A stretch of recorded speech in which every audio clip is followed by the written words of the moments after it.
Hello and welcome to the Defense Scholar YouTube channel. I'm Sukhan. Today we will discuss about planning and strategy for CDS 2 2020.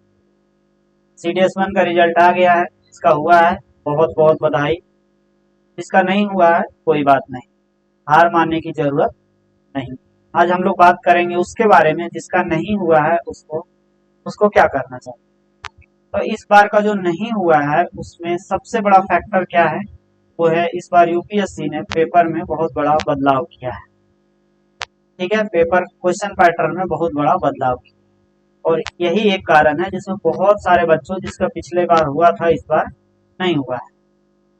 तो क्या क्या measures changes किए गए आज हम सब उसके बारे में डिस्कस करने वाले हैं। और अब हमारी न्यू स्ट्रैटेजी क्या होगी, कितना ज्यादा पढ़ना पड़ेगा, क्या क्या चीजें और ऐड होगी, क्या क्या चीजें को अवॉइड करनी पड़ेगी, इन सब चीजों के बारे में देखने वाले हैं। सभी ने पेपर देख लिया है, कैसा था नहीं था, अब तक तो सभी ने देख लिया होगा। ठीक है, इससे पहले हम लोग बात करते हैं नेचर ऑफ एग्जाम, एग्जाम की नेचर क्या है। ठीक है, तो जो जो इस बार फर्स्ट टाइम सीडीएस देंगे उसके लिए मैं बता दूं कि सीडीएस से दो अकेडमी में जाते हैं, 3 मंथ एएफए, एयरफोर्स एकेडमी। तो इन दोनों के लिए तो काफी सेम, और नेवल एकेडमी, चारों है।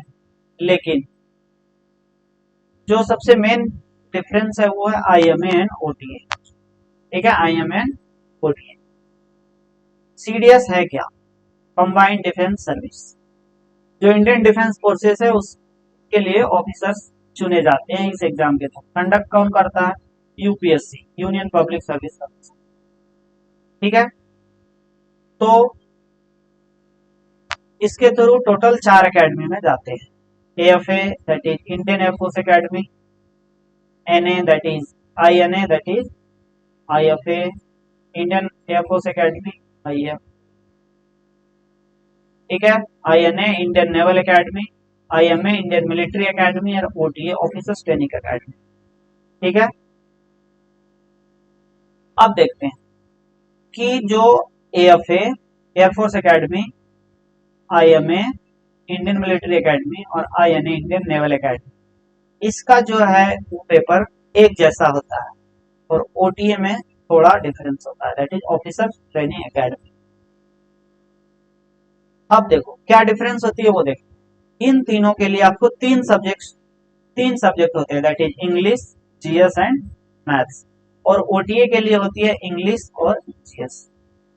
अभी तक का जो रिक्रूटमेंट प्रोसेस है उसमें ओटीए में लड़कियां भी जाती है और आईएमए में नहीं जाती। हालांकि अभी जो नोटिफिकेशन आया है, पीछे कोर्ट ने कहा है कि इसमें विमेन्स को भी एंट्री मिलनी चाहिए, उस पर सरकार विचार करे, दैट इज डिफरेंट। अभी तक का जो है उसमें आईएमए में लड़कियां नहीं जाती। ठीक है, लड़कियां कहाँ जाती है? ओटीए। और ओटीए के लिए हमें सिर्फ 2 पेपर पढ़ने पड़ते हैं, इंग्लिश और जीएस। इसमें मैथ्स नहीं होती। क्यों नहीं होती है? क्योंकि इसमें एक डिफरेंस है।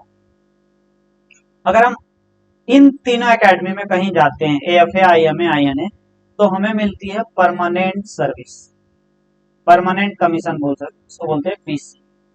और ओटीए में मिलती है हमें SSC, that is short service commission. क्या होती है ये सभी चीजें? तो अगर एक बार आईएमए चले गए तो जब तक मन है दैट मन, जो भी उसका ऑफिसर्स का रिक्वायरमेंट उसके अनुसार 60 इयर्स और जो भी उसकी मैक्सिमम एज है उसके अकॉर्डिंग हम लोग यहाँ करते हैं परमानेंट कमीशन। मतलब यहाँ होती है परमानेंट सर्विस। और ओटीए में क्या होती है? ओटीए में होती है शॉर्ट सर्विस कमीशन। मतलब अगर एक बार गए आप, कमीशन हुए, तो 10 साल के लिए आपको सर्व करने का मौका मिलेगा। फिर होती है एक्सटेंशन अगर आपको एक्सटेंशन लेना है तो 4 ईयर, मतलब टोटल कितना हो गया? 14 ईयर्स। 14 ईयर्स आपको सर्व करना है। उसके बाद आपके 14 साल का जो परफॉर्मेंस है इस पे नजर दौड़ाया जाता है। अगर अगर आर्मी को लगा कि ये जो है ये परमानेंट सर्विस कमीशन के लायक है तो यहाँ से आपको परमानेंट बना दिया जाता है। ठीक है, नहीं तो आपको यहीं से रिटायरमेंट दे दी। ठीक है, तो ये है दोनों में बेसिक डिफरेंस। तो जो आईएमए होती है, आईएमए, एएफए, आईएनए, इन सब के लिए क्या होती है? 3 पेपर पढ़नी होती है। दैट इज इंग्लिश, जीएस और मैथ्स, और इन दोनों के लिए पढ़नी होती है 2 पेपर, इंग्लिश और, ठीक है। अब देखो, पहले इंग्लिश पे आने से पहले देखते हैं, मान लो इंग्लिश, ठीक है। इंग्लिश में टोटल होते हैं 120 क्वेश्चंस, 120 क्वेश्चंस, और कितना मार्क्स का होता है, तो बोलेंगे 100 मार्क्स का होता है, 100 मार्क्स का 120 क्वेश्चन, एक क्वेश्चन जो होता है वो लगभग 0.83 मार्क्स का होता है, ठीक है, फॉर इंग्लिश। जीएस के लिए भी सेम 120 क्वेश्चंस और 100 मार्क्स, मतलब यहाँ से अगर 1 क्वेश्चन की बात करें, एक क्वेश्चन तो कितना का आएगा, 0.83 मार्क्स, ठीक है। लेकिन अगर हम मैथ्स की बात करें, मैथ्स में क्या होती है, मैथ्स में होती है 100 क्वेश्चन और 100 मार्क्स, दैट मीन्स मैथ के लिए 1 क्वेश्चन इक्वल 1 मार्क्स, ठीक है। These are the basic difference. अब हम लोग एक एक सब्जेक्ट करके देखने वाले हैं, इंग्लिश में क्या होती है, जीएस में क्या होती है, मैथ्स में क्या होता है, और इनके सोर्सेज क्या क्या होते हैं।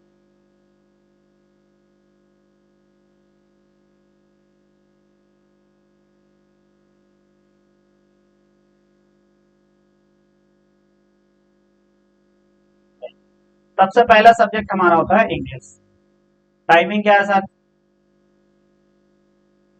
सॉरी, टाइमिंग क्या है इंग्लिश का, टाइमिंग होती है 9 बजे से सुबह 11 बजे तक, ठीक है। 2 घंटे की पेपर होती है, ठीक है। उसके बाद 1 घंटे का गैप दिया जाता है, उसके बाद फिर 12 से 1 घंटे का गैप मिला, उसके बाद फिर क्या होती है, फिर होती है जीएस के पेपर, और सबसे लास्ट में क्या होती है, सबसे लास्ट में होती है फिर 1 घंटे गैप के बाद मैथ्स का सबसे लास्ट, ठीक है। तो अगर हम इंग्लिश की बात करें, तो इंग्लिश में 3 सेक्शन से क्वेश्चन आते हैं, एक होते हैं ग्रामर, कॉम्प्रिहेंशन एंड वोकैबुलरी, ठीक है। ग्रामर में जो बेसिक ग्रामर्स होते हैं उसी से, ठीक है, error detection, fill in the blanks, ये सब, ये कॉम्प्रिहेंशन से क्या आती है, कॉम्प्रिहेंशन से क्या आती है, कॉम्प्रिहेंशन से आती है पैसेज, कॉम्प्रिहेंशन से क्या आती है, पैसेज, और क्या आती है कॉम्प्रिहेंशन से, तो S1 S6, और क्या आती है कॉम्प्रिहेंशन से, PQRS, ये सब क्या है, सभी ने क्वेश्चन देखा होगा तो वहां से देखते रहो, ठीक है। ये सब चीजें आती है कॉम्प्रिहेंशन से, और वोकैबुलरी से क्या आती है, इंटोनेम्स, सिनोनिम्स, वन वर्ड सब्स्टिट्यूशंस कभी कभी पूछे जाते हैं, आजकल तो नहीं पूछे जा रहे हैं, ठीक है। फिर इस बार नया पैटर्न जो देखा गया है, इसमें पेयर्ड वर्ड्स पूछे गए हैं, पेयर्ड वर्ड्स पूछे गए हैं, ठीक है। और कुछ कुछ चीजें हैं जो पूछे गए हैं, हम लोग आगे बात करने वाले हैं, ठीक है। तो ये आती है वोकैबुलरी, ठीक है, ये हो गया हमारा इंग्लिश का, ठीक है। अब हम आते हैं जीएस में। तो जीएस में देखा जाए तो पहले का जो पैटर्न था वो था 10 फिजिक्स, 10 केमिस्ट्री, 10 बायोलॉजी, मतलब साइंस का वेटेज बहुत ही ज्यादा था, दैट इज 30 क्वेश्चंस था। लेकिन इस बार देखा जाए तो साइंस का बहुत ही कम क्वेश्चंस पूछे गए हैं, और बढ़ाए गए हैं क्या, तो यहाँ पे साइंस टेक का क्वेश्चन डाले गए हैं, यही चेंजेज आया है। दैट मीन्स पहले जो साइंस पढ़ के जो यहाँ से मेजर मार्क्स स्कोर कर रहा था, अब उसको साइंस टेक भी पढ़ना पड़ेगा, दीज आर द बेसिक, ठीक है। यही जो है वो पैटर्न में बदलाव किया, ठीक है। पॉलिटी से, सिर्फ इंडियन पॉलिटी से पूछे जाते थे 15 से 16 क्वेश्चन, कभी कभी तो 20 भी देखे गए, लेकिन इस बार जो है वो इंडियन पॉलिटी से कम और पॉलिटिकल साइंस से ज्यादा पूछा है, जो हम लोग ग्रेजुएशन में पॉलिटिकल साइंस पढ़ते हैं उससे ज्यादा क्वेश्चंस पूछे गए। फिर अगर ज्योग्राफी की बात करें तो इंडियन ज्योग्राफी से काफी क्वेश्चंस आते थे, लेकिन यहाँ से इंडियन ज्योग्राफी से क्वेश्चंस नहीं देखने को मिले हैं इस बार, और वर्ल्ड ज्योग्राफी से क्वेश्चन ज्यादा देखने को मिले, और ज्योग्राफी में साथ साथ इसके साथ इन्वायरमेंट से भी काफी क्वेश्चन पूछे गए, ज्योग्राफी और इन्वायरमेंट को एक साथ मैच कर, ठीक है। पहले इकोनॉमिक्स को बहुत सारे लोग इग्नोर कर देते थे कि चलो कोई बात नहीं, पहले 8 से 10 क्वेश्चन पूछे गए थे, लेकिन इसमें पूरा 100% का इंक्रीमेंट हुआ है, और ये सीधा का सीधा डबल हो गया है। इस बार 19 क्वेश्चन लगभग आए हैं, 19 से 20 क्वेश्चन आए हैं, अगर करंट अफेयर्स में भी एक दो पूछ दिया उसको जोड़ दे तो, बस चेंज नहीं किया गया है तो करंट अफेयर्स का जो लेवल था वही अभी तक है और इसको चेंज नहीं किया गया। एक बच गया हिस्ट्री। तो हिस्ट्री ऐसा इस बार पूछा का जिसका पता ही नहीं है कि ये पूछा तो पूछा कहाँ से। जैसे साउथ इंडियन का हिस्ट्री पूछ दिया, राजस्थान का हिस्ट्री पूछ दिया, मालवा रीजन का हिस्ट्री पूछ दिया, तो जो कि और पहले से यूपीएससी के किसी भी एग्जाम में देखने को नहीं मिलता था, और इस बार यहाँ से क्वेश्चन पूछे गए। तो ये था बेसिक डिफरेंस कि पहले का पैटर्न क्या है और अब का पैटर्न क्या है, अब हमें क्या क्या पढ़ना। अगर हम लोग साइंस की बात करें, फिजिक्स केमिस्ट्री बायोलॉजी, तो साइंस तो पढ़ना ही पड़ेगा, इसके कोई उपाय नहीं है, लेकिन अब साइंस के साथ साइंस टेक भी पढ़ना पड़ेगा। ठीक है। हिस्ट्री हमें अब बहुत ही ज्यादा डीप में पढ़ना पड़ेगा, बहुत ही ज्यादा डीप। पॉलिटी पढ़ना पड़ेगा, इसके साथ पॉलिटिकल साइंस का भी कुछ कंसेप्ट को पढ़ना पड़ेगा। पहले तो सिर्फ एम लक्ष्मीकांत पढ़ो, इंडियन पॉलिटी, उससे हो जाते थे, लेकिन अब नहीं, अब इसमें भी कुछ एड ऑन करना है। पहले ज्योग्राफी तो पढ़ना ही पड़ेगा, अब इन्वायरमेंट में भी अच्छा खासा फोकस करना पड़ेगा, तभी हमारा काम बनने वाला है ऐसे। और इकोनॉमिक्स को तो इतना डिटेल में पढ़ना पड़ेगा कि सोच भी नहीं सकते। ठीक है। तो इकोनॉमिक्स और करंट अफेयर्स में कोई चेंजिंग नहीं किया गया, वही 15 से 19 के बीच क्वेश्चन आते हैं और जो लेवल था सेम, मतलब करंट अफेयर्स को हम लोग वैसे के वैसे लेके। ठीक है। आगे बढ़े तो मैथमेटिक्स में कहाँ से पूछे जाता है, अर्थमेटिक और एडवांस सभी जानते हैं। अर्थमेटिक से लेस क्वेश्चन होते हैं, एडवांस से बहुत ज्यादा क्वेश्चन। ठीक है। और इस बार का जो पेपर हुआ इसमें मैथमेटिक्स में ज्यादा चेंजेस देखने को नहीं मिला, मतलब पीछे जैसे पूछते आ रहे थे, 2-4 क्वेश्चन छोड़ दे तो लगभग वैसे ही। ठीक है।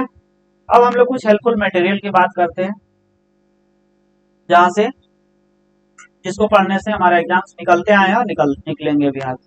पॉलिटी के लिए सभी पढ़ते हैं लक्ष्मीकांत। ठीक है। ये सिविल सर्विस एस्पायरेंट के लिए काफी फेमस बुक है, तो हमें सीडीएस के लिए, सीडीएस सीएपीएफ के लिए भी हमें पढ़ना ही पड़ेगा। ठीक है। और क्या, ये स्पेक्ट्रम है, ये किस स्पेक्ट्रम किस चीज के लिए है, तो ये है मॉडर्न हिस्ट्री। और यहाँ से इस बार इस बुक से 2 या 3 क्वेश्चन देखने को मिलेंगे इस बार। ठीक है। अब देखो ये है मैथ्स। मैथ्स का ये काफी अच्छा बुक है, ठीक है, डॉक्टर आर एस अग्रवाल का। तो ये बुक और ये क्वेश्चन बैंक, मतलब ये बुक का सारा कंसेप्ट अगर पढ़ लियो और इसका सारा क्वेश्चंस लगा लियो तो मैथ्स में काम बन जाएगा, नॉट अ बिग डील। ठीक है। और सबकी बात करें तो हिस्ट्री का, तो हिस्ट्री का ये एक बुक आती है जिसमें सारा हिस्ट्री को कंपाइल करके दिया हुआ है, मतलब एनसीईआरटी अलग से पढ़ने की जरूरत नहीं है, ये नहीं है। जैसे क्लास 6 से 12 तक ओल्ड एंड न्यू एनसीईआरटी दोनों दिया हुआ है, इंडियन हिस्ट्री इसमें सारा कुछ दिया हुआ है। ठीक है, तो इसको पढ़ सकते हो। साइंस के लिए क्या, वही पुराना 9-10 का जो साइंस है उसको पढ़ना पड़ेगा। ठीक है। और अब क्या पढ़ना पड़ेगा, अब साइंस टेक पढ़ना पड़ेगा। साइंस टेक में जैसे बायोटेक्नोलॉजी हो गया, जहाँ से इस बार काफी क्वेश्चंस पूछे गए हैं, डिफेंस टेक्नोलॉजी हो गया, स्पेस टेक्नोलॉजी हो गया, ये सब। ठीक है। ये साइंस 9-10 का बता दिया। ज्योग्राफी में इस बार क्वेश्चंस को थोड़ा डीप जाके पूछा गया है, इसलिए पहले लोग एनसीईआरटी से काम चला लेते थे, लेकिन अब मुझे लगता है कि हमें उससे थोड़ा ऊपर उठना चाहिए। तो ये सिविल सर्विसेज पेरेंट के लिए एक ज्योग्राफी का बुक है, ज्योग्राफी ऑफ इंडिया। ठीक है। तो इसको इस बार पढ़ना पड़ेगा। ठीक है। इसके बिना, क्योंकि अब हमें थोड़ा क्वेश्चंस डीप पूछ रहा है तो डीप स्टडी तो करना ही पड़ेगा। ठीक है। अगर इन सब के अलावा अगर किसी को इतना ज्यादा लफड़ा नहीं लेना है, नहीं पढ़ना है, कुछ नहीं करना है, तो सिर्फ और सिर्फ एक काम कर सकते हो, हम लोगों ने एक यूट्यूब पे बैच लॉन्च किया है। ठीक है, दैट इज नौसेरा बैच। ये 15 से क्या हो रहा है, शुरू हो रहा है। ठीक है, 15 मई से शुरू हो रहा है, दैट इज कल से ये बैच शुरू हो रहा है। ठीक है। ये सीडीएस के लिए और सीएपीएफ के लिए भी, सीएपीएफ के लिए क्योंकि सीएपीएफ पेपर 1 और सीडीएस का जीएस दोनों में 100% सेम है, तो ज्यादा डिफरेंस कुछ है नहीं। जो चीज सीडीएस के लिए पढ़ो वही चीज सीएपीएफ। तो इस बार हम लोग ये बैच हम लोगों ने लॉन्च किया ना ऐसे। ठीक है। और ये फुल बैच है किसके लिए, आईएमए और ओटीए के लिए। आईएमए और ओटीए मतलब मैथ्स और सारा कुछ, मैथ्स जीएस इंग्लिश सारा कुछ इसमें पढ़ाया जाएगा, और ये बिल्कुल फ्री बैच है यूट्यूब। यूट्यूब पे बिल्कुल फ्री बैच है, बस इस चैनल को सब्सक्राइब कर लो। और उसके बाद लेकिन इस बैच को हम लोगों ने इस बार रिकॉर्डिंग फॉर्म में रखा है। दैट मीन्स रोज एक वीडियो को रिकॉर्ड करके अपलोड कर दी जाएगी। क्यों? क्योंकि हमारे पास टाइम कम है और इस बार पढ़ना बहुत ज्यादा है। तो इसीलिए लाइव बैचेज में होता क्या है कि टाइम ज्यादा लगती है और वो कम। लेकिन हम लोग डाउट सेशन के लिए सेपरेट लाइव क्लास हम लोग रखेंगे। ठीक है, जो भी डाउट्स होंगे उसको हम पर्सनली सॉल्व करने के लिए डाउट क्लास रखा जाएगा। लेकिन ये जो बैच होगी ये रिकॉर्डेड फॉर्म में होगी। दैट मीन्स रोज रोज एक वीडियो अपलोड हो जाएगी। ठीक है, सब्जेक्ट वाइज इंग्लिश जो भी ऐसे करके होंगे, इंग्लिश जीएस मैथ्स ऐसे करके तो अपलोड होते जाएगी। ठीक है, और सभी लोग देखते जाए। तो बस इस चैनल को सब्सक्राइब कर लेना। अगर उतना नहीं पढ़ना चाहते हो, बहुत सारा है हेडेक हो जाएगी कि अरे ये बुक लाना है, ये लाना है, अगर इन सब से दूर रहना चाहते हो तो हमारा ये बैच शुरू हो गया है, नौसेरा बैच। ठीक है, क्या क्या मिलेगी इसमें? तो कंप्लीट सिलेबस तो एग्जाम से पहले खत्म हो जाएगा। लाइव और रिकॉर्डेड दोनों फॉर्म में रहेगी। डाउट सेशन लिया जाएगा, स्टडी नोट्स, क्लास रिकॉर्डिंग। जैसे रिकॉर्डेड क्लास तो उसी पे डाला रहेगा वीडियो, कभी भी देख सकते। ठीक है, अगर इससे रिलेटेड किसी को भी डाउट है तो इस नंबर पे व्हाट्सएप कर सकते हो, ओनली व्हाट्सएप, नो कॉल। ठीक है, ये हमारा इंस्टाग्राम है, इसको फॉलो कर सकते हो। और ये पीडीएफ वगैरह के लिए हमारा ये टेलीग्राम है और इसमें हम लोग क्वेश्चन भी प्रैक्टिस करेंगे। तो make sure join this Telegram channel. ठीक है, चलो हम लोग मिलते हैं बैच में, दैट इज कल। कल से हमारा बैच शुरू है और सबसे पहले हमारा इंग्लिश का होगा, इंग्लिश का क्लास होगा। ठीक है, चलो कल से मिलते हैं बैच। थैंक यू, जय हिंद, वंदे मातरम। मिलते हैं। किसी को कोई भी डाउट हो तो इस नंबर पे कांटेक्ट कर। Thank you again, bye bye.